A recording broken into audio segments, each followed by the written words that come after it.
Muy buenas noches, bienvenidos a En Portada, donde vamos a analizar los 4 principales temas del día. ¿Cómo estás, Mario? Muy bien, ¿tú qué tal, Carla? Muy bien, ¿listos para ver los titulares? Absolutamente listos. Vamos. Y el primer tema, la oposición ya tendría las firmas para interpelar al canciller Rafael Roncagliolo por supuestamente haber malinformado a la Junta de Portavoces sobre el viaje del presidente Humala a Venezuela.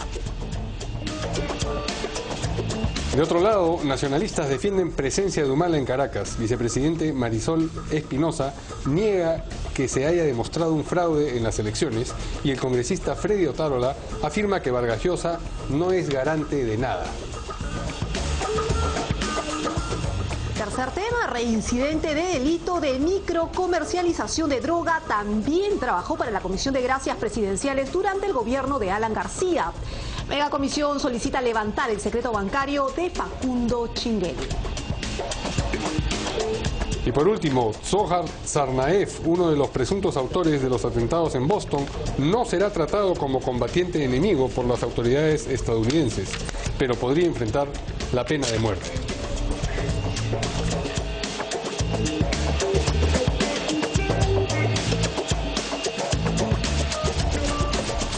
Muy bien, ya estamos con nuestros invitados para analizar los 4 temas del día. Estamos con Cecilia Blume, analista política. ¿Qué tal? Bienvenida. Hola, ¿qué tal? ¿Cómo están? ¿Qué tal?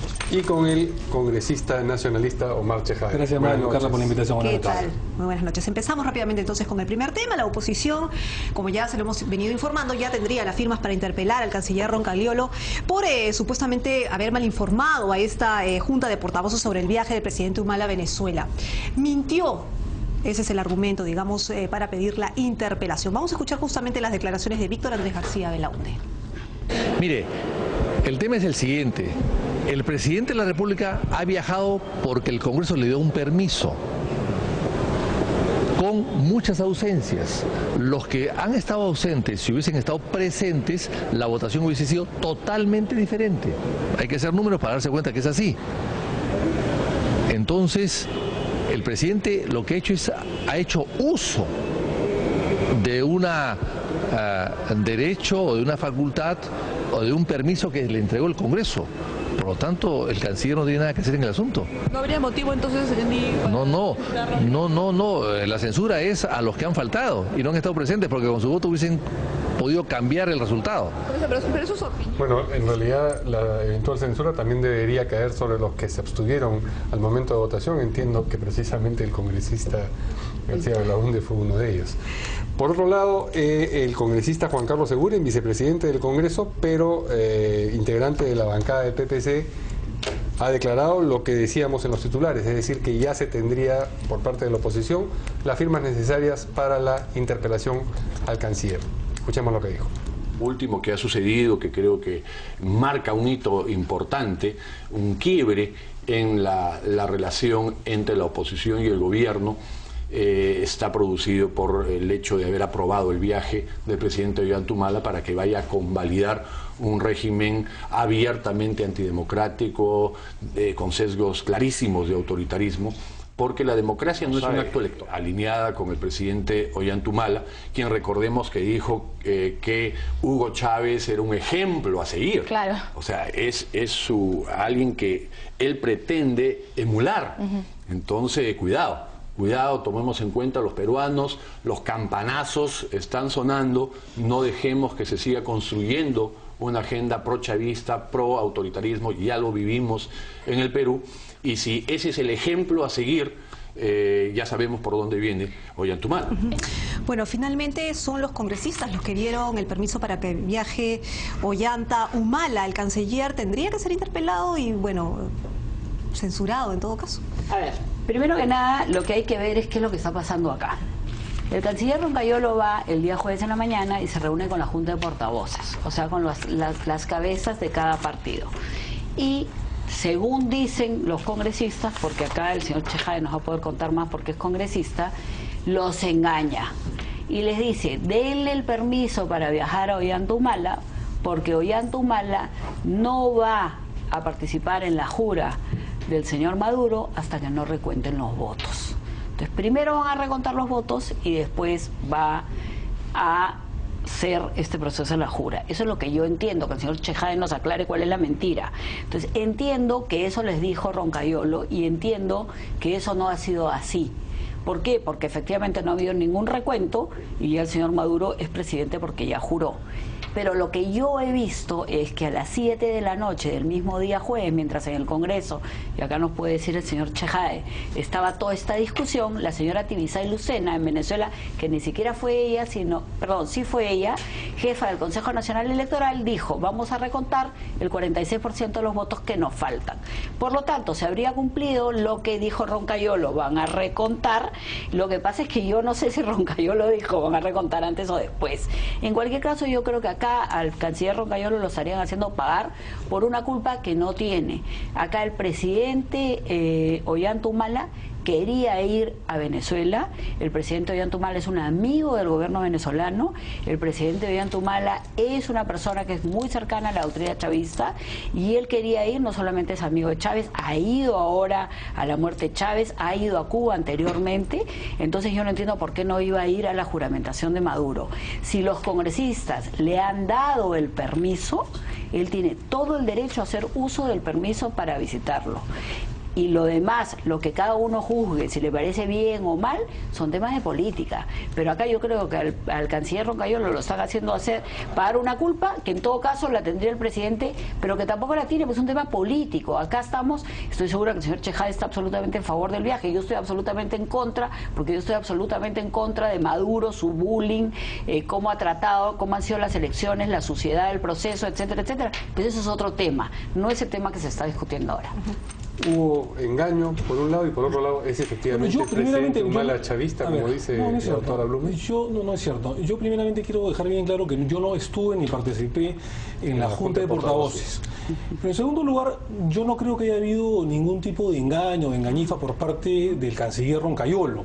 La pradera se estaba incendiando lamentablemente en Venezuela y se convocó, de acuerdo a las facultades de la UNASUR, a una reunión en conjunto. Hay que recordar que la UNASUR es un foro plural, concertador, que cuando hay ese tipo de problemas en la región, sobre todo en Sudamérica, se tiene que convocar. El presidente Ollanta-Humala es precisamente presidente pro tempore, rotativo, de la UNASUR. Entonces, eso en primer lugar. En segundo lugar, el presidente Ollanta viaja a la muerte de Chávez por un tema de protocolo, no solamente por un tema de amistad. Viajaron muchos presidentes, hay un sensible fallecimiento de un líder, un presidente de la región. Pero no fue la entronización del Papa, por ejemplo, que es algo también importante. Había agenda de por medio. Bueno, pero en segundo lugar, no tiene absolutamente nada que ver que el presidente Ollanta haya querido viajar por un tema de amistad con Maduro o con el extinto presidente Chávez. Se ha tomado una decisión en conjunto. Los 8 países que participaron en la reunión de crisis del jueves pasado en Lima, en Palacio de Gobierno, en conjunto decidieron viajar y en conjunto decidieron además reconocer estas elecciones parcialmente, pero que haya un reconteo y una auditoría de los votos emitidos 5 días antes o 4 días antes. Es decir, el señor Capriles, líder de la oposición, pidió reconteo y pidió auditoría y de eso salió la luz, el esclarecimiento el día de la reunión de UNASUR. Hay que recordar porque mucha gente critica y ha sido vapuleada la UNASUR, sobre todo el expresidente Alan García. La UNASUR, Carla, hay que recordar, es lo más cercano a la integración indoamericana que pregonaba Víctor Raúl de la Torre. Pero si me permite, una cosa es lo que hayan decidido en la UNASUR y otra cosa es lo que se ha conversado en el Congreso de la República y lo que Roncayolo habría conversado con los parlamentarios, ¿no es cierto? Y depende de eso es que se cambiaron los votos luego para dejar viajar a Ollanta-Humala. No hubo ningún engaño. El presidente de la República, en uso de su atribución constitucional, pidió el permiso al Congreso de la República para viajar y hubo una votación que hubo una diferencia de 20 votos. Repito, no vio. Lo que pasa, Carla, Mario, Cecilia, es que acá hay un uso y abuso del derecho constitucional de la interpelación y hasta de la censura. Quieren arrinconar, no todos, pero un gran sector. No ha habido censura hasta el momento, no sé cómo puede haber un abuso de censura. Pero lo quieren hacer. Lo quieren hacer. Hay un abuso de la intención. Correcto. Y hay un abuso de las interpelaciones de cierto sector de la oposición, especialmente el APRA y el fujimorismo. El APRA, para que se olviden de la opinión pública de los narcoindultos, ¿no es cierto? y el fujimorismo para arrinconarlo con el tema del indulto al señor Fujimori. Es clarísima la intencionalidad de cierto sector de la oposición. Lo de seguridad ciudadana era antes, ¿no es cierto? Que estallara el Lo que pasa es escándalo que se está interpelando al ministro Cateriano, al premier Jiménez, a la señora Tribeño, a la señora Trivelli y al ministro del Interior, Wilfredo Pedraza, y hay una intención de arrinconar al gobierno por parte de los sectores, de ciertos sectores de la oposición. ¿Usted lleva recuerdo de cuántas interpelaciones solicitó el nacionalismo durante el gobierno anterior? Yo no participé de la bancada, yo no estaba en la bancada, no era congresista. Pero usted, al pertenecer a la bancada, se hace solidario con las decisiones políticas del nacionalismo. Tengo entendido, una importante cantidad de interpelaciones. Me imagino que muchas de ellas, con razón, pero lo importante es lo que estamos, no lo sé. No participé en ello, no estuve en ese congreso, pero lo que sí es importante, Mario, para terminar, es que nosotros vemos en el congreso una intencionalidad política desneutralizada a veces, en muchas oportunidades, subalterna de cierto sector de la oposición de arrinconar al gobierno, o por el tema de Fujimori, o para que se olviden los temas de los narcoindultos del presidente García, ¿no? ¿Es su percepción, Cecilia? Bueno, yo he trabajado con 3 gobiernos y he visto muchísimas interpelaciones y creo que nadie le tiene que temer a ninguna interpelación. Bueno, parecería pues porque el congresista está quejándose de que los están arrinconando. Yo creo que el que nada debe, nada teme, deben ir, y yo creo que Rafael Roncayolo, realmente yo me reafirmo en mi posición, en 2 posiciones. Creo que efectivamente el señor Humala es amigo de Chávez y es amigo probablemente de Maduro, y eso no tiene nada de malo. Y acá sabemos todos que es amigo de Chávez, y que no nos venga a decir el señor Chejade que eso no es verdad. 1. Y sí, me parece muy bien que haya ido al entierro y a la muerte de un amigo suyo, por supuesto que sí, que aparte es presidente de la República. No, yo lo hubiera hecho. Entonces, ¿por qué me vienen a decir ahora que no es porque es amigo? Claro que es su amigo. Entonces, no solamente es su amigo, o sea, no importa que sea su amigo, eso es lo de menos. Acá al canciller Roncayolo lo están llevando porque dicen que ha engañado al Congreso. Yo personalmente no sé si lo he engañado porque no he estado, pero lo que yo he visto ha sido que esta señora Tibisay Lucena a las 6 de la tarde dijo que iban a recontar los votos. Recuento que es absolutamente absurdo, y yo acá discrepo con Omar, porque yo creo que UNASUR pues no sirve para nada, y para lo que menos sirve es para garantizar la democracia, porque si así fuera, lo que hubieran dicho es: señor Maduro, espérese una semana, déjenos recontar. Y fíjate que ya tienen un montón de tiempo para haber quemado actas, para haber quemado votos, para haber manipulado los votos. Hay mesas donde hay más votos de los que sacó Chávez, y sabemos pues que Maduro lo que ha hecho es dilapidar el capital político que le dejó Chávez de octubre acá. Los 11 puntos de diferencia ya con un Chávez enfermo, con una economía deshecha como la venezolana, se los ha bajado a 1,5 prácticamente. Entonces, yo creo que UNASUR no sirve. UNASUR para lo que menos sirve es para, como dice su carta de constitución, para tener la vigencia de los derechos y los procesos democráticos. Es para lo que menos sirve, porque acá lo que se ha demostrado es que no ha servido, no ha tenido la calma y la distancia que se tienen que tomar en estos procesos. En estos procesos tú no puedes salir con Maduro, además primero que falta elegancia tener a Maduro sentado en la mesa. Maduro, Morales y Cristina Kirchner llaman y le piden, lo que es absolutamente cierto, al presidente Humala, que es la Secretaría Pro Tempore, llama e invita a todos. El presidente Humala lo hace en el día, ¿ya? Y en el día se toma esta decisión de no esperar absolutamente nada y de simplemente salir en este que alguien ha calificado, déjame terminar, como el efecto manada, en el cual salen los presidentes todos de acá prácticamente a Venezuela, ¿no?, a avalar esto, y este recuento pues que es una payasería o una burla hacia los ciudadanos venezolanos, ¿no? A ver, el presidente Ollanta no está yendo porque quiera o porque tenga amistad o no tenga amistad con Maduro, haya tenido con Chávez. Está yendo porque es una decisión colegiada, es una decisión regional, es una decisión del hemisferio sur. Pero es decir, si todos los países, digamos, bueno, Correa no fue, Correa no fue, Piñera no fue. Carla, nadie le puede atribuir ni al presidente Piñera, imagino que Cecilia no, o al presidente Santos de Colombia o a Piñera de Chile, que son amigos, que han tenido influencia venezolana o chavista, y sin embargo todos en conjunto han acordado ir a la juramentación del presidente no fue Maduro. Piñera. Pero han ido los presidentes de la región y todos acordaron eso en primer lugar. En segundo lugar, Yo no estoy de acuerdo con despotricar contra la UNASUR, repito, es lo más cercano a la integración indoamericana que profesaba Víctor Raúl de la Torre. Y que fundó Chávez. Eso no fundó Chávez, se fundó esas ideas salieron de un foro del Cusco, de todos los presidentes latinoamericanos, sudamericanos, y en el Pacto de Margarita salió y se fundó. Pero no solamente eso, es un foro plural, es un foro para solucionar conflictos de cooperación. El presidente Ollanta va porque hay relaciones comerciales con Venezuela, va por protocolo, va porque es parte integrante del hemisferio sur, no porque le dé la gana de ir, como dice Cecilia, o porque tenga alguna amistad con Chávez o con Nicolás Maduro, va porque hace un acuerdo global. El presidente Ollanta no decide por sí solo, se ha decidido en conjunto, se estaban muriendo 7, 8 personas los días previos en Venezuela, la pradera se está incendiando en Caracas, y había que ponerle paño frío, y eso es lo que ha sucedido. Pero el presidente Humala responde antes a sus electores y a la ciudadanía peruana que a los otros presidentes de Latinoamérica o de Sudamérica. Es decir, él tiene que hacerse responsable de sus actos políticos frente a los peruanos, para empezar. No puede decir, como los demás presidentes van, yo también tengo que ir. Pero el presidente Ollanta en ningún momento está diciendo que o ha habido o no ha habido irregularidades, ni está avalando el gobierno del señor Maduro, ni la posición del señor Capriles. Hay que esperar la auditoría, pero hubieran esperado el reconteo, pero que estaba programado. O sea, las bases estaban programadas para el día viernes, Carla, pero estaban programadas para el día viernes la juramentación. Lo ideal, para terminar, Mario, hubiera sido sí, que primero hubiera sido el conteo, el reconteo y después la juramentación. Pero la programación ha sido totalmente distinta. Entonces lo que se ha hecho es avalar el conteo, la auditoría, y creo que el señor Capriles ha quedado contento y satisfecho por ello. Vamos a una pausa y vamos a volver en un momento para seguir hablando de este tema, porque lo primero era la interpelación al canciller y luego precisamente la reacción del nacionalismo frente a quienes critican el viaje del presidente Humala. Volvemos.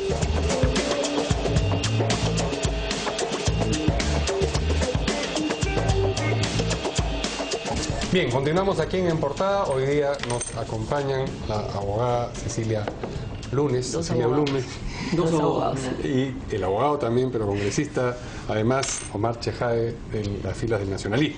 La segunda noticia, como comentábamos antes de la pausa, tiene que ver con la defensa que ha hecho el nacionalismo del viaje del presidente Humala a Caracas ante diversas críticas. Por un lado, sabemos que Mario Vargas Llosa ha dicho que los presidentes que viajaron a la asunción del mando de Maduro son cómplices de lo que ha ocurrido allá, y él entiende que lo que ha ocurrido allá no es un proceso electoral limpio. Y por otra parte, el expresidente Toledo ha tenido una posición un poco cercana al trabalenguas, en la que autoriza el viaje, pero luego dice que en realidad no se debería haber viajado, y que el hecho de que él haya autorizado no quiere decir que respalda una elección irregular. En fin, vamos a escuchar primero lo que ha dicho, para empezar, el congresista Freddy Otárola, quien era hasta hace poco vocero de la bancada del nacionalismo, a propósito de la circunstancia de si Mario Vargas Llosa es o no garante del gobierno y la elección de Ollanta Humala. Mire usted cómo están malogrando la institución de la interpelación. El presidente ha viajado porque el Congreso le ha autorizado. Así de fácil. ¿Y de qué se quejan? ¿No? Casi 28 pedidos de interpelación en 2 años. A nosotros nos acusaron de haber hecho lo mismo. 32 pedidos de interpelación en los 5 años de gobierno.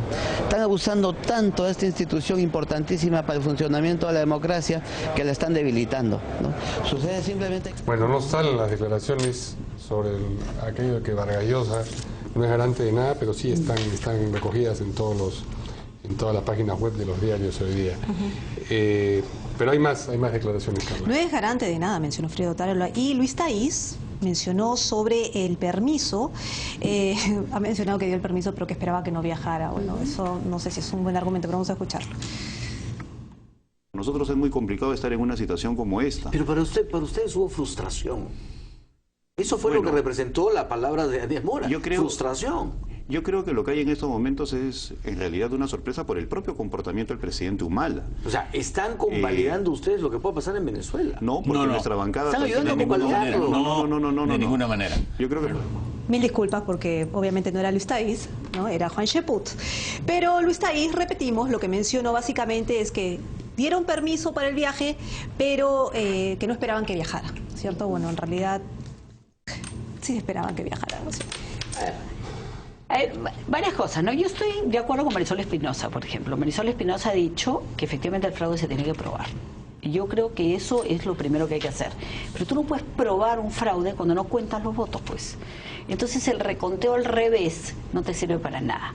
Entonces lo que se debió hacer, y volvemos al tema de UNASUR, y por eso yo creo que UNASUR no sirve para proteger la democracia, es decirle al señor Maduro, mire señor Maduro, perfecto, estamos acá todos en esta fiesta, en Palacio de Gobierno, efectivamente, el Perú es Secretaría Pro Tempore, el presidente Humala no le queda otra cosa, se lo llama Cristina Kirchner, Evo Morales y Maduro, que eso es lo que ha sucedido, y le dicen, mira, necesitamos una reunión de emergencia, la tiene que convocar.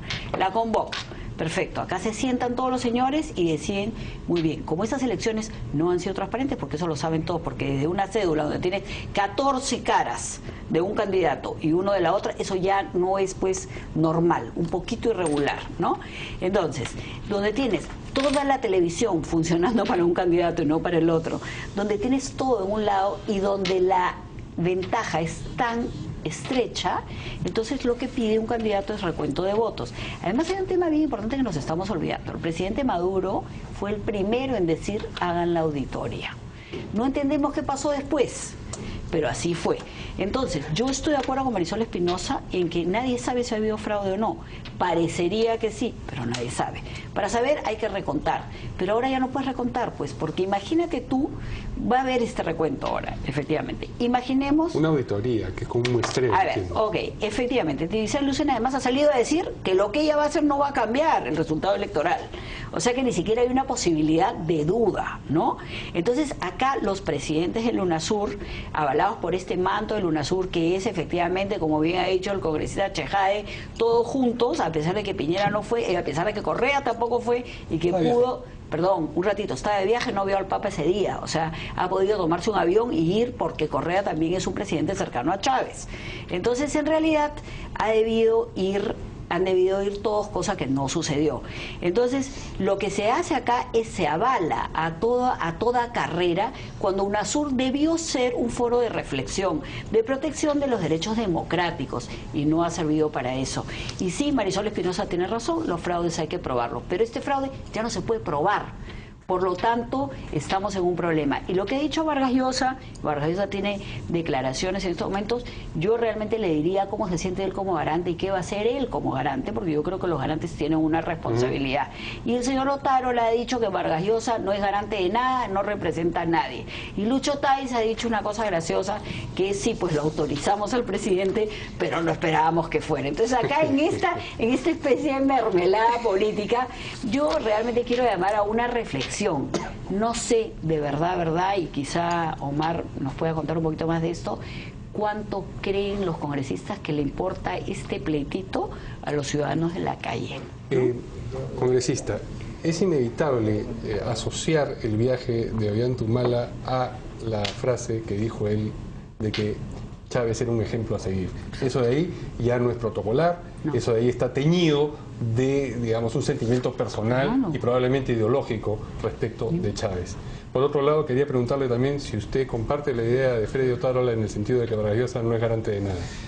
A ver, sobre las expresiones del presidente de la República, entiendo que fue en un contexto que Chávez había fallecido. En todo caso, es una expresión propia del presidente de la República que yo no voy a tratar de opinar o de comentarlo. Entiendo que se refería después de su muerte como parte de una opinión humanitaria, digamos, ¿no? Y reconociendo su liderazgo incontinental de Chávez, que incluso hasta sus opositores se lo reconocen. Pero que puede ser leído, si me permite, con que yo también podría seguir a Chávez eventualmente. Es parte de la subjetividad. El presidente Ollanta Humala, en los cerca de 2 años que tiene de gobierno, ha sido bastante claro en el respeto al Estado de Derecho, a la Constitución política del Estado. Está cambiando. Y no es cierto. Entonces, creo que se ha demostrado que está cumpliendo con la hoja de ruta y creo que sus obras hablan por sí solo antes que sus palabras. Pero en fin, lo de Vargas Llosa. Yo sí quiero rehabilitar la figura de Mario Vargas Llosa.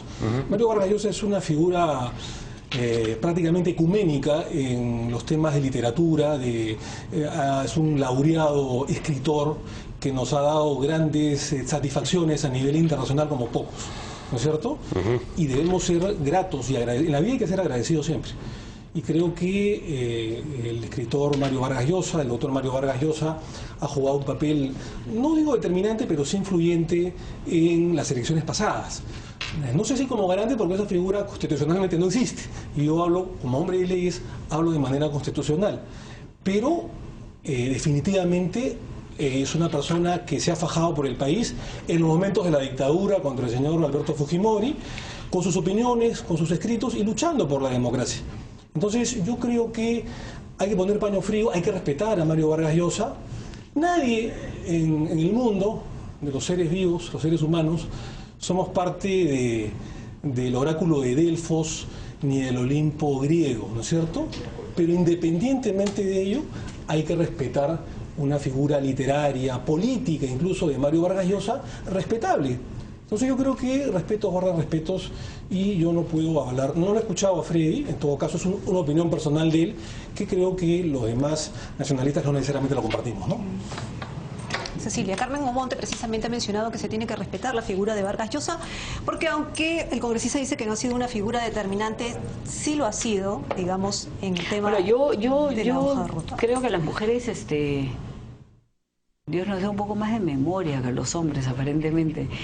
Yo recuerdo a un Mario Vargas Llosa acompañando al presidente Humala en esta convencimiento a todos los peruanos de que la gran transformación había quedado de lado y que ahora había la hoja de ruta, en una ceremonia de juramentación que, si no me equivoco, fue en San Marcos, donde estaba Mario Vargas Llosa, estaba Álvaro Vargas Llosa, donde el presidente Humala juró sobre una Biblia no quedarse ni un día más de lo que de su periodo, no lo dudo, no hay por qué dudarlo, cumplir la hoja de ruta, ya no la gran transformación, porque la hoja de ruta era, digamos, y lo dijo alguien esta mañana, en lo que había consenso, ¿no? Yo discrepo con Omar de nuevo, y es bonito discrepar así, en que estamos frente a un laureado de escritor. Sí, pues estamos frente a un laureado, eso no lo discute nadie, pero estamos frente a un político. Vargas Llosa también es un político, es una persona que ha candidateado a la presidencia de la República, ya mayor ejemplo de acción política no hay, ¿no? Y Mario Vargas Llosa acá no actúa como escritor, pues acá actúa como político. Y como político tiene que darnos una respuesta a los peruanos que, como yo, por ejemplo, estamos esperando a ver qué hacen los garantes, no solamente Mario Vargas Llosa. Toledo también. Alejandro Toledo, por supuesto. Ayer hemos escuchado a Álvaro Vargas Llosa desde su casa en Washington, por Skype, también dando una conferencia y explicando estas cosas. En realidad, en verdad, es complicado si tú vives fuera y hablar por Skype es como no. Pero yo sí quisiera, y estoy segura que Mario Vargas Llosa nos va a tener una respuesta política, porque acá estamos hablando de política, acá no estamos hablando de literatura, y él ha avalado al gobierno del presidente Humala políticamente. Ahora bien, habiendo hecho esa tingencia, yo no estoy en contra de que el señor Humala, el presidente Humala, viaje a Venezuela. Él puede viajar donde quiera si el gobierno, si el Congreso se lo autoriza. Y no solamente donde quiera, él, y ahí me equivoco, no puede viajar donde quiera, puede viajar donde ha pedido permiso. Y el Congreso lo ha autorizado y él tiene todo el derecho de viajar. Lo que yo estoy en contra es de la política de UNASUR, que para mí es vergonzosa, porque lo que ha hecho es avalar algo que podría ser un fraude electoral. Yo no estoy en desacuerdo con que viaje, porque viajan todos los presidentes y viajan a todas las elecciones, pero yo sí estoy de acuerdo con la política de UNASUR. Bueno, ahí discrepamos con Cecilia. Yo creo que lo que ha hecho UNASUR es muy importante, liderado por el presidente de la República, Ollanta Humala. Es decir, ha puesto paños fríos, ha evitado una escala mayor de violencia en Venezuela y que hayan más muertos y heridos, y se ha aceptado el reconteo y la auditoría de votos. Pero no nos dejemos el tema. El tema es Vargas Llosa. Entonces, pero si me permite, sí, antes de Toledo volver, también, ¿no? sí, Sí. y Toledo, si me permite, otros podrían tener otra lectura, ¿no? Ollanta Humala no quiso decidir solo y tuvo que llamar a toda la UNASUR para que no pasara menos roche, ¿no? No, porque UNASUR es un foro plural, un foro en que decide toda la región y no solamente el presidente de uno de ellos, digamos, y creo que hay que respetar la decisión en conjunto de la región, independientemente de ello. Vargas Llosa. Yo también opino que Vargas Llosa no solamente lo respeto como literato, sino también como político. Evidentemente ha candidateado a la presidencia el año 90, tal vez sin éxito, pero creo además que es importante discrepar con gente decente, como Mario Vargas Llosa. Uno lo puede criticar o estar a favor o en contra de Vargas Llosa, pero nadie puede dudar de sus calidades políticas, profesionales y personales sobre todo. ¿Y en este caso usted discrepa de él? Yo discrepo sí, porque no ha habido una complicidad, ni mucho menos por parte de UNASUR con un proceso, digamos, irregular, porque como se ha dicho, todavía no se ha aprobado ningún tipo de irregularidad en el proceso electoral. Todavía el señor Capriles, Enrique Capriles, no ha aprobado hasta el día de hoy que haya habido un fraude. Eso se probará en todo caso en el recuento de votos o se desestimará. Pero en todo caso hay que respetar, por otro lado, la figura de Vargas Llosa y no tratar de menospreciarlo. Con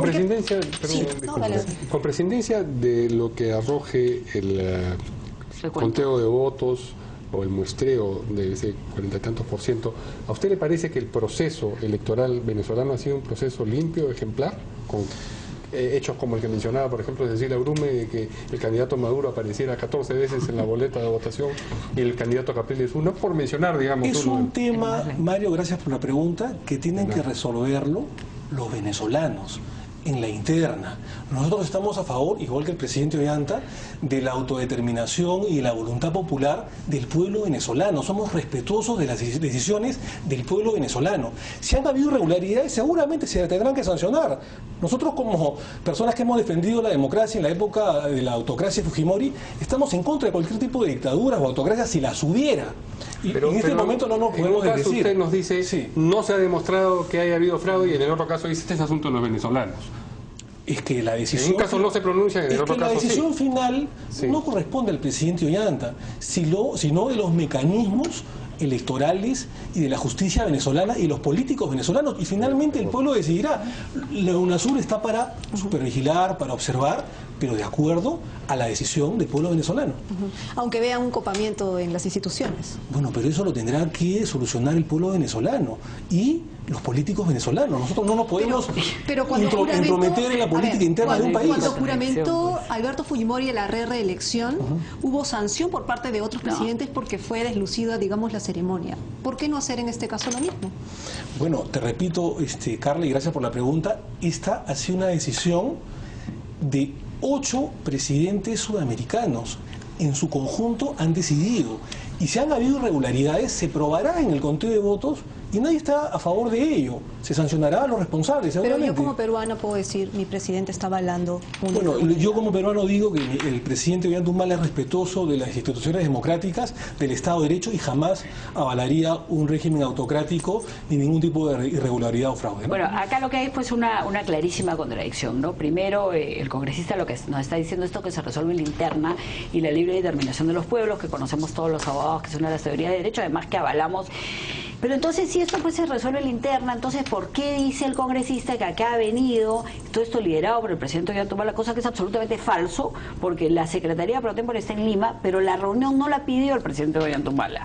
La reunión la pidió Evo Morales, Cristina Kirchner y Maduro. O sea, la reunión no la pidió el presidente Ollanta Humala, o sea que no fue liderado por el presidente Ollanta Humala, cosa que me enorgullece además, ¿no? Entonces, la piden estas tres personas que además es una cosa pues absolutamente inconveniente. Tienes al dueño del santo sentado en la mesa y que le vas a decir no voy a ir a tu santo, ¿no? Bien bonito, tener a Maduro. Y lo que tienes es, vas a poner los paños fríos a los muertos y heridos. Eso no es en la interna venezolana. O sea, no entiendo, ¿para qué vienen entonces los presidentes acá si eso se tiene que resolver en la interna venezolana? Eso no es cierto. Déjame terminar. ¿Por qué no es cierto? Porque hoy por hoy, en el mundo del siglo XXI, con las comunicaciones como las tenemos y con la unión que tenemos de además los intereses comerciales que son los que se han jugado, porque lo que se ha jugado en UNASUR no es la democracia, son los intereses comerciales de los países. Por eso es que han ido, y por eso es que Piñera no ha ido, y por eso es que que Correa tampoco ha ido. O sea, acá han ido los que tenían algo que negociar económicamente con Venezuela, y esa es mi teoría y estoy segura que se va a probar así. ¿Qué tenía Cecilia que negociar Santos de Colombia? Por favor, la FARC, o Piñera y Piñera de Chile, por eso no fue, pues. No, la FARC, la FARC estuvo acá y votó a favor. Fue una decisión en conjunto, Cecilia, pero para terminar, la UNASUR es un foro de concertación, es un foro de coordinación y de vigilancia, Cecilia, y de vigilancia Francia y se ha evitado que siga el derramamiento de sangre en Venezuela. Y si han habido irregularidades, bueno, se tendrán que sancionar los responsables. Nadie avala la irregularidad, ni el fraude, mucho menos. Ahora, ¿qué está pasando con Toledo? Toledo también es un llamado de los garantes. Ahí está la carta de Toledo. Pero habría que preguntarle a Cecilia, porque Cecilia ha trabajado para Alejandro Toledo, ha estado cerca de Toledo. Entonces, y para Fujimori, y para Valentín Paniagua. Pero no, el tema iba por el lado de que fue, por lo menos Daniel Mora ha mencionado que Perú Posible había decidido no darle el permiso para que viajara a Ollanta Humala y que luego recibieron llamadas telefónicas directamente de Toledo. No lo sabemos. Y que una teoría que menciona Vela Verde es que efectivamente Ollanta Humala no le recibe las llamadas telefónicas a Toledo hace tiempo y el intermediario es Abu Gataz. ¿Estaría tratando de reconciliarse? No. Hay una cooperación, un apoyo entre político, coyuntural entre la bancada nacionalista de Gana Perú y de la de Perú Posible, que es absolutamente legítima y que le da estabilidad política y económica al Perú. O sea, no nos debemos escandalizar por ello, al contrario, debemos felicitarnos que haya una bancada como la de Perú Posible que le dé estabilidad política económica al país. Y en ese tema de coordinación seguramente hay algunas discrepancias dentro de la bancada de Perú Posible que ellos tendrán que resolverla, la interna, digamos, de Perú Posible. Finalmente, Cecilia, ¿cómo ha quedado a tu juicio Toledo en todo este incidente político? Bueno, a mí lo que me parece es que Toledo no es el que peor ha quedado. A mí me da pena Juan Cheput, que le tengo un montón de cariño, porque a Juan Cheput, pobrecito, lo han sacado de todas partes, lo han puesto en todos los twitters, en todos los canales de televisión diciendo no le vamos a dar, no le vamos a dar, no le vamos a dar los votos. Y en la tarde ya todo el mundo sabía a las 5 o 6 de la tarde y además era ridículo el debate, porque en realidad, y yo eso es un consejo a los congresistas, quizá el día que les quiten la cámara todo eso va a mejorar. Lo que tú tienes que hacer es quitarle la cámara al Congreso para que vayan al voto. Si ya todo el mundo sabe que tenían los votos. Entonces es absurdo que ese debate solamente porque tienen cámara de televisión. Les quitan la cámara y que se vayan a su casa, además voten y chao. Ya todo el mundo sabía que los tenía porque efectivamente el presidente Toledo, según dicen, porque yo no he estado ahí, el congresista Chejade nos podrá contar, estaba llamando personalmente a la gente de su bancada a buscar los votos. Que yo no soy de Perú Posible. No, ya sí, por eso a ti no te llamó, pero me imagino, pero en el Congreso pues uno se sabe la todo. votación, Cecilia, es pública, se van a asustar los medios de comunicación al decir que cierren las cámaras. No, la pones en internet, le quita la cámara de televisión, le quita, la pones en internet, le quita la cámara de televisión. Muy bien, vamos a hacer una pequeñísima pausa, no se mueva, volvemos para seguir conversando con Cecilia Blume, analista política, y Omar Chejade, congresista nacionalista.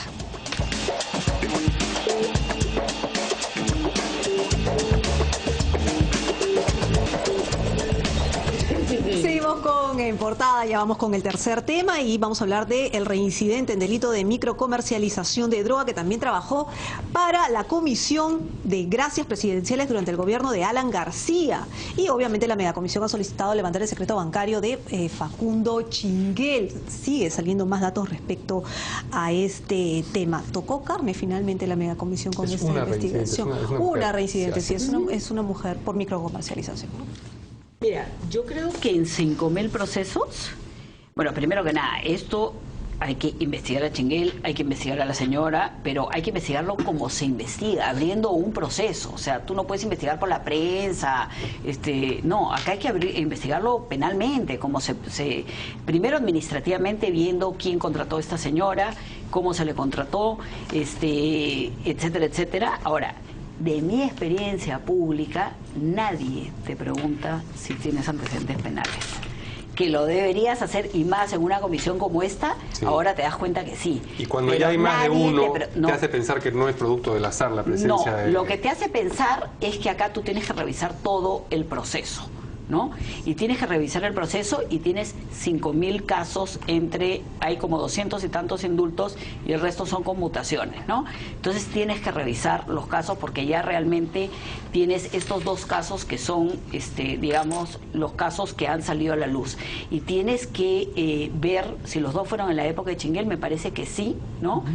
Y en este caso como le han dicho, le van a levantar el secreto bancario, pero a mí, yo en realidad me iría por un proceso judicial normal. O sea, ¿qué hace el Congreso en esto? O sea, ya de una vez, si hay visos porque además él no tiene ni siquiera fuero constitucional ni nada protegido, porque él es un funcionario como cualquier otro que pasa al Poder Judicial, y que el Poder Judicial siga el trámite adelante como tiene que seguirlo, con todas las garantías legales para el señor Chinguel y con todas las garantías legales para nosotros los peruanos como ciudadanos, ¿no? Eso tiene que haber un proceso. A ver, Mario, Cecilia, Carla. Acá hay varias aristas, ¿no? Uno, que no me queda la menor duda que acá hay una asociación ilícita para delinquir. Esto es parte de un crimen organizado que hay que investigar, como dice Cecilia, hasta las últimas consecuencias.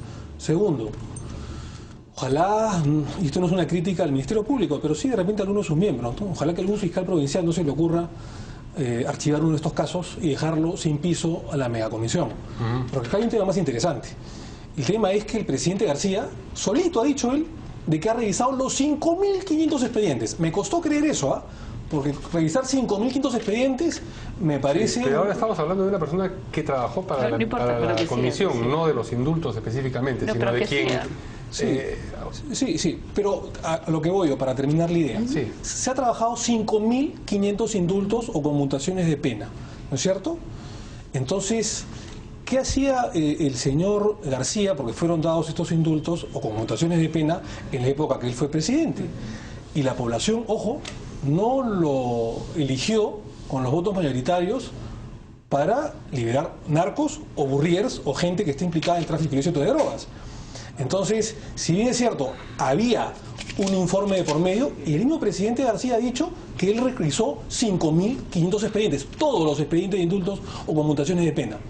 Entonces creo que es una vergüenza que en el gobierno pasado haya sucedido esto, es decir, que gente o carnetizada o como miembros del partido aprista, a los cuales yo no quiero generalizar, hay miembros muy decentes del partido aprista, desde su fundadora de La Torre, Hernando Villanueva, Sánchez, Prialé, etcétera, el Cachorro Ciudadani, pero que miembros fascinerosos, algunos del partido aprista, se inserten dentro de una comisión de gracias presidenciales, que hayan delinquido, que hayan sido condenados y que luego pasen a trabajar como juez y parte para liberar a narcos o a traficantes de drogas, es absolutamente grave.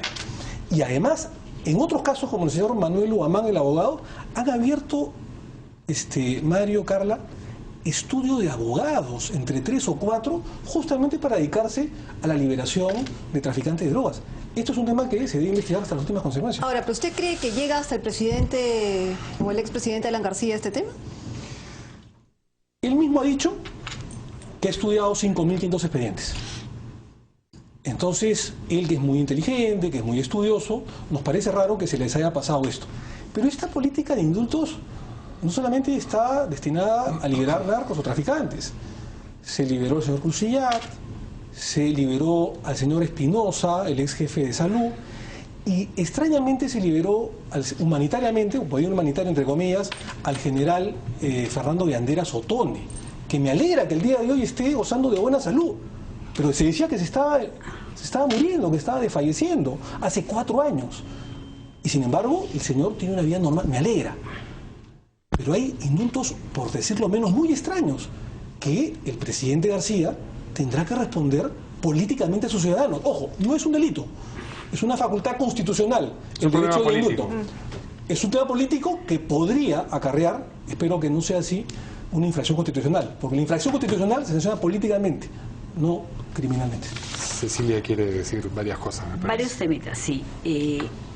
Omar es abogado y él ha comenzado diciendo, y lo he notado porque me preocupa, no me queda la menor duda de acá estamos frente a una asociación ilícita para delinquir. Es un tema muy delicado, porque si a él no le queda la menor duda, debe denunciarlo no en el Congreso, lo debe denunciar en el Poder Judicial. Y realmente nosotros los abogados sabemos bien, y él es penalista, o sea, es especializado, que el delito agravia a la sociedad. Y por eso, si tú ves a alguien delinquiendo en la calle, tu obligación es denunciarlo. Por lo tanto, yo lo invito a que denuncie esta asociación ilícita para delinquir, porque es bien delicado decir eso.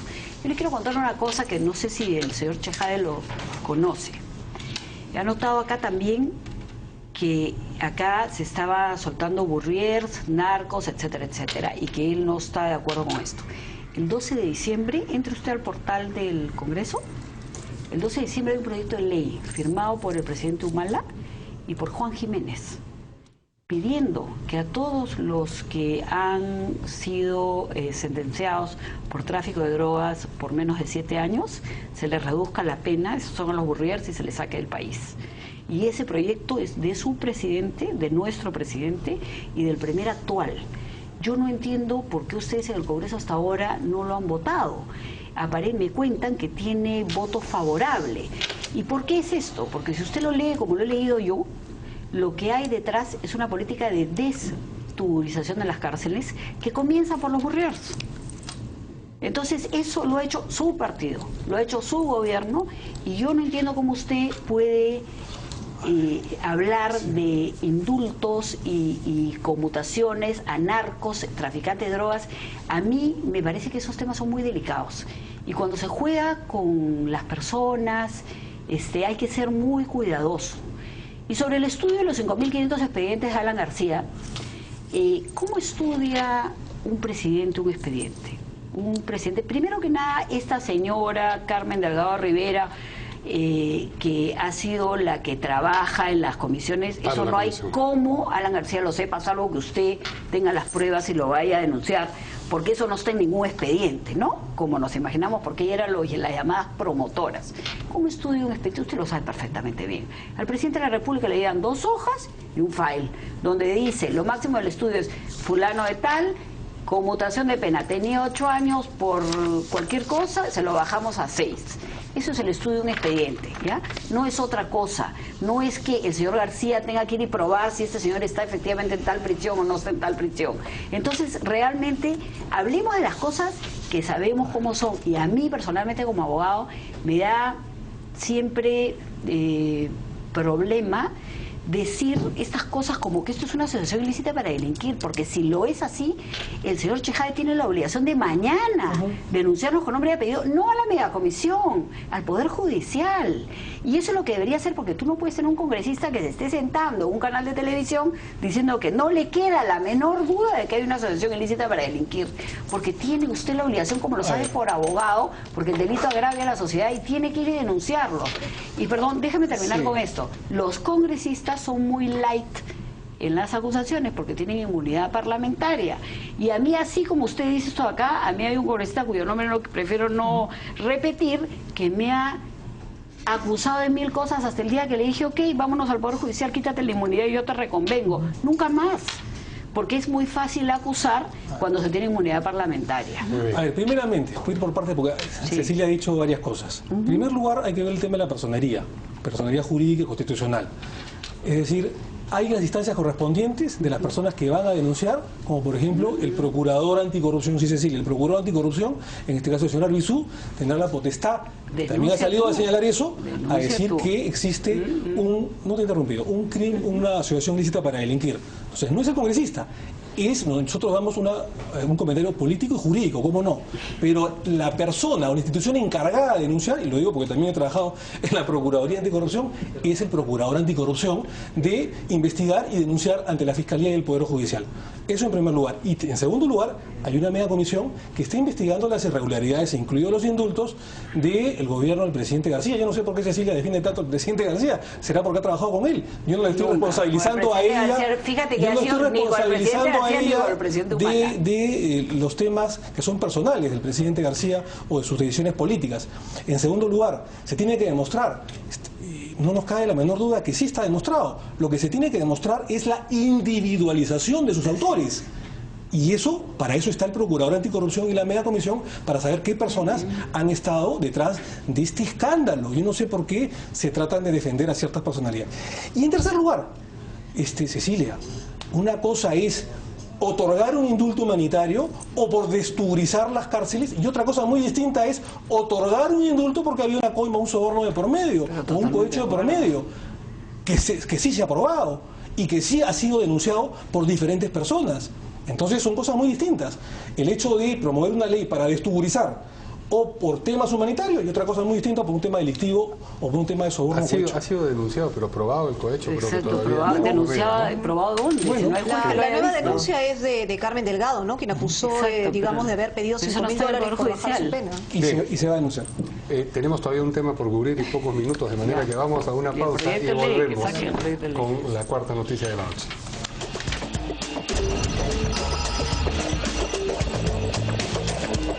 Bien, volvemos aquí en Portada para ver la última noticia de la noche, que es una noticia internacional y que tiene que ver con uno de los presuntos autores de los atentados en Boston, estos 2 hermanos chichenos, el que sobrevivió, el estudiante Zohar Tsarnaev, quien ha sido, por supuesto, ya capturado hace par de días, y han dicho las autoridades estadounidenses que no lo van a tratar como un combatiente enemigo, sino que lo van a tratar como ciudadano americano, porque ya está nacionalizado, pero que podría llegar a enfrentar la pena de muerte. Tú decías fuera de cámara, Cecilia, que eso es lo correcto, no lo de la pena de muerte, sino el hecho de que no se lo juzgue como...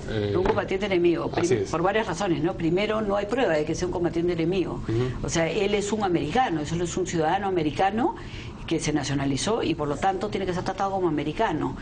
Primero, que no es combatiente de nadie, él aparentemente, no se sabe mucho, pero aparentemente estos dos chicos, estos dos hermanos han actuado solos, hasta ahorita no se demuestra que haya actuado con nadie. Luego, aparentemente tienen que haber tenido algún tipo de desbalance psicológico, porque esto es algo que no lo hace nadie.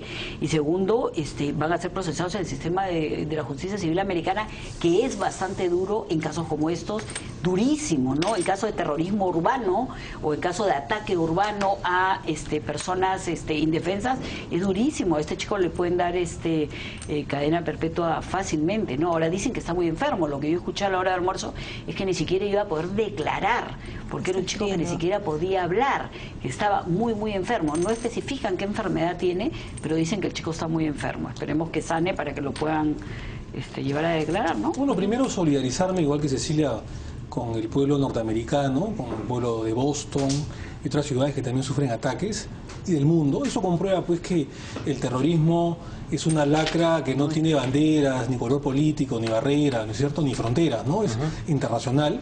Creo que debemos luchar contra el terrorismo de manera globalizada, internacional. Creo que las justicias deben colaborar con ellos, las policías de todos los países, la Interpol. Yo sí no estoy de acuerdo por un principio cristiano, católico, con la pena de muerte, porque además la pena, Mario, Carla, no resocializa, que finalmente es la función de la pena, rehabilitar al penado, a la sociedad. Nosotros estamos a favor de una sanción dura, evidentemente, contra los responsables execrables de estos crímenes, pero no contra la pena de muerte. En todo caso, no es solamente un problema. El problema no solamente se va a solucionar sancionando a los responsables, ya sea con pena de cadena perpetua seguramente, o pena de muerte, gas, lo que sea, o silla eléctrica, sino con campañas de resocialización, con campañas preventivas y no solamente represivas o retributivas. Quienes estudiamos el derecho penal sí confiamos en que la función de la pena no solamente es retributiva, sancionadora, sino también fundamentalmente preventiva. Entiendo entonces que usted está también en contra de la pena de la cadena perpetua, porque tampoco rehabilita a nadie. Cierto, si lo rehabilita no puede estar... Es cierto, es la gran discusión que los penalistas y los aficionados al derecho penal como uno hemos tenido siempre, ¿no? Penas que traten de resocializar o rehabilitar al penado a la sociedad, que no pasa ni por la cadena perpetua muchas veces y mucho menos con la pena de muerte, ¿no? ¿Cómo resocializas a una persona que según el Departamento de Justicia, ¿no es cierto?, se le encontró un arma de destrucción masiva y de destrucción intencional de propiedad con resultado de muerte? Por eso digo que no solamente es un problema de los órganos de control formal, la justicia, la policía, el Estado, sino también de órganos de control informal, ¿no? La familia, la universidad, los estudios, la religión, la iglesia, ¿no es cierto? Son órganos de control informal que van de alguna manera sociológicamente educando a la persona y diciendo qué cosa es lo bueno y qué cosa es lo malo. Evidentemente, como decía nuestro maestro Eugenio Raúl Zaffaroni, En busca de las penas perdidas, en su gran libro, su tratado de Derecho Penal, hace 25 años, el problema es largo y el debate sí va a ser muy intenso.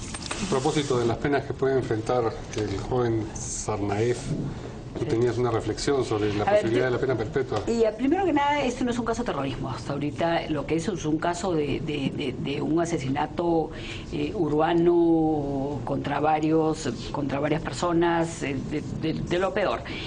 Yo tampoco creo en la pena de muerte y creo en la rehabilitación del interno, y justamente por eso se dan las gracias presidenciales, pues, ¿no?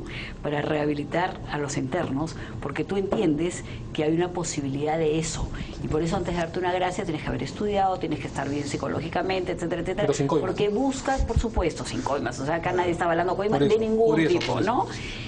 Pero lo que nosotros deberíamos discutir es las políticas de las gracias presidenciales, pero eso es otro tema. En este tema, yo creo que hay un tema de la sociedad americana en su conjunto. Estados Unidos es un país con tantos habitantes, migrantes de tantos lugares. Este chico, por ejemplo, ha expresado en su Facebook, me parece que no tenía amigos americanos. O sea, ya era un chico con problemas, ¿no? Ahora, lo que es impresionante, y me decía una amiga el otro día, es que van a tener que hacer una película sobre estos chicos, porque dicen a la gente que le preguntan, los vecinos, la gente que los conocía, los compañeros de clase, dicen, es imposible que estos chicos hayan hecho algo de esto.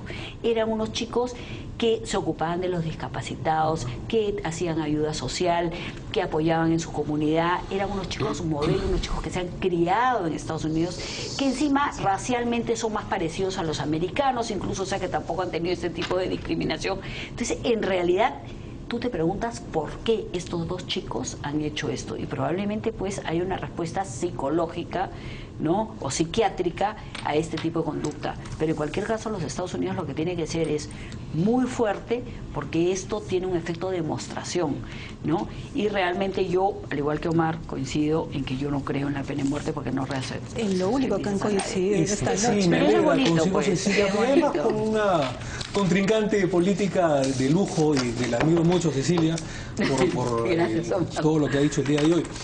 Yo comenzaba diciéndole que qué elegante ha venido, ¿no?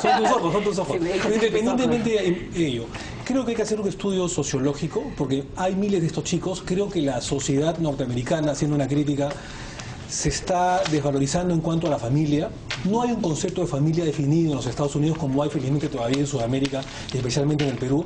Y esas fallas de familia, esas ausencias de padre, de madre, o muchas veces de hermanos, lamentablemente acarrea lo que ha sucedido. Hace algún tiempo también hay personajes o chicos que se meten a los cines, se disfrazan de una serie de héroes falsos, o a casas o a colegios, y matan y después se suicidan. Pero hay madres solteras que han sacado adelante a sus hijos. Hay una desvalorización de la familia en los Estados Unidos, y eso creo que todavía hay que solventarlo en el Pero Perú. aquí en el Perú también atacan comisarías. No, pero no al estilo de Estados Unidos. O sea, no hemos llegado felizmente a esa escala norteamericana. Matan policías también. Así es. Ah, y esperamos no llegar. Bien, agradecemos mucho la presencia de nuestros invitados de esta noche, Cecilia Blume, Cecilia Lunes. Y Voy a Omar faltar los Chejade. lunes. Gracias, Mario, Carla, Cecilia. Muchas gracias. Gracias. Hacemos una